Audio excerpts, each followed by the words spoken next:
Para discutir a matéria, senador Sérgio Moro.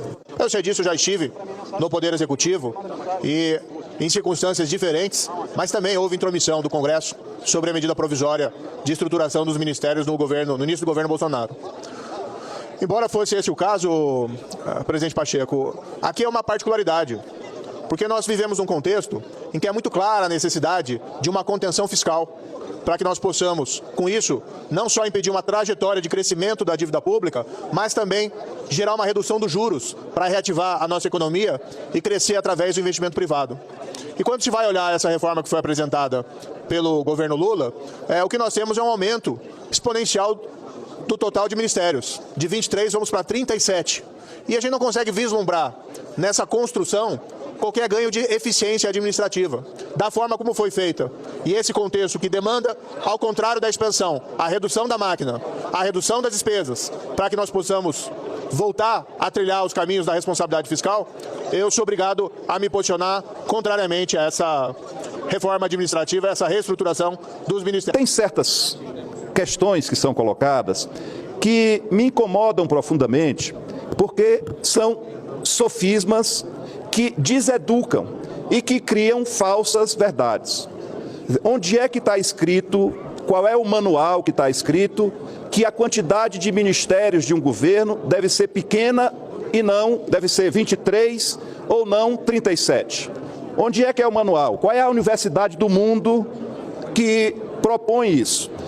Vamos para a prática, O que é que fizeram no governo passado? E eu não quero aqui polemizar, juro, juntaram sobre o mesmo ministério planejamento, fazenda, indústria e comércio, previdência, trabalho. 5 setores que são absolutamente distintos e muitas vezes conflitantes. Como é que um ministério que vai cuidar de trabalho, isso quer dizer das relações entre o trabalhador e o patrão, no mesmo ministério, se estabelecendo um conflito ou no mínimo se tomando um partido já a partir da direção do ministério? O Brasil é um país que vem num processo de desindustrialização que só um cego não consegue perceber que é fundamental que a gente faça um esforço sobre-humano para o Brasil retomar a sua vocação industrial. Como é que você abriga indústria e comércio no Ministério da Fazenda? O Ministério da Fazenda tem outra preocupação. O Ministério da Fazenda deve se preocupar com a arrecadação do país, deve se preocupar com o enorme contingente de questões judiciais que existem e que estimam aí em mais de 150 bilhões de reais o que está para se receber, é o trabalho da PGFN vinculado ao Ministério da Fazenda. Indústria e comércio tem que ser tratado com muito respeito, com muita atenção. Aí, presidente, para não ser enfadonho, assim, é muito cômodo você chegar aí à tribuna e dizer, é muito ministério, isso é para atender cabide de emprego, isso é para dar para a base, como se não fosse natural que você governasse com a base, como se o próprio Bolsonaro não tivesse entregado toda a capacidade de investimento da República Brasileira foi entregue à politicagem, através do famigerado orçamento secreto. E com que autoridade alguém que defendeu aquilo vem falar agora de compartilhamento de ministérios em bases transparentes, trazendo o apoio ou não de partidos? O que me preocupa é assim, porque tem partido que tem 3 ministérios e só 50% dos integrantes do partido votam numa questão crucial e básica, que é a estrutura do governo. Aos que apontam que é ministério demais, eu questiono, senhor presidente, qual é o assunto que não merece ou que não deveria merecer o status de ministério? Eu peço aos críticos que me digam, cultura, por favor, cultura não merece ter um status de ministério? Um assunto tão importante, que gera milhares de empregos, que faz o sentimento nacional. Esse assunto não deve ter o status de ministério com todas as estruturas já existentes. O que é que custa?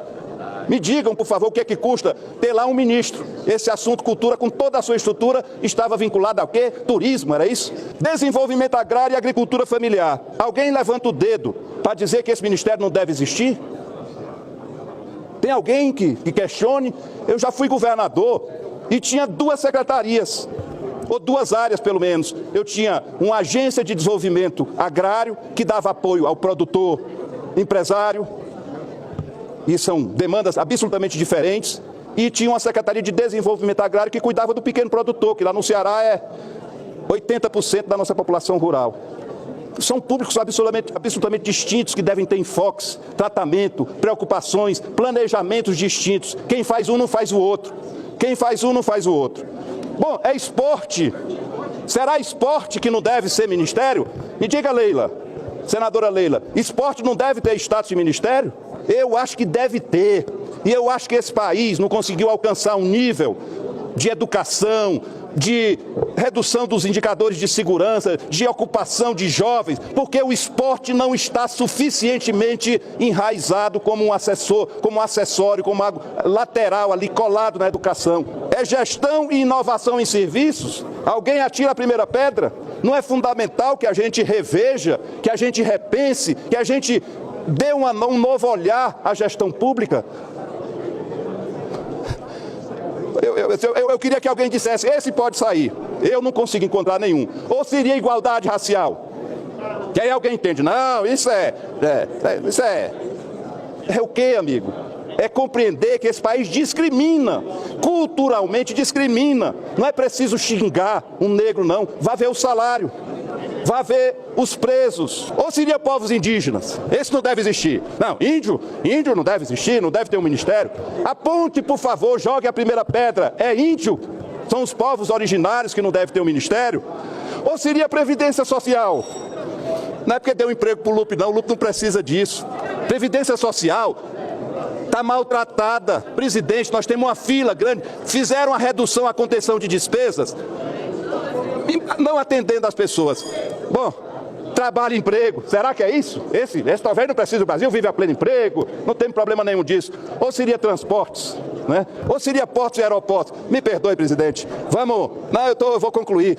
Vamos pôr a mão na consciência, né? Não vamos ser deseducativos, não. Não vamos dizer para o povo brasileiro que abrir espaço para esses temas no Ministério, isso é errado, isso gasta dinheiro, isso é desperdício de dinheiro público. Ah, não, ao contrário. Isso é fundamental para que a gente tenha cada tema com eixo, com pensamento, com elaboração, com planejamento e com execução. Ser oposição ao governo não é ser oposição ao Brasil. Adoro o seu comportamento. Agora, por favor, você dizer que o presidente Bolsonaro só escolheu pessoas técnicas, você agride o meu cérebro. Ainda bem que ele é imortal. Porque, peraí, Ricardo Salles era um nome técnico? Foi 2 vezes secretário de São Paulo. Não, ele era um débil mental. Aliás, ele é um débil mental, pelo amor de Deus. Né? Ricardo Salles é débil mental. Tinha que ser internado. Né? Acho que ele tem que ter o direito de estar aqui até para se defender. Pode defender onde ele quiser, que eu não vou mudar minha opinião. Do mesmo jeito que eu respeito a tua. E pronto. E eu quero dizer o seguinte, para não ser longo. O pronunciamento, eu pediria a assessoria do senador Cid Gomes. O pronunciamento do senador Cid Gomes, eu quero colocar num quadro no meu gabinete. Que eu concordo 100% com tudo que o Cid Gomes falou. Quero colocar no quadro o seu pronunciamento no meu gabinete.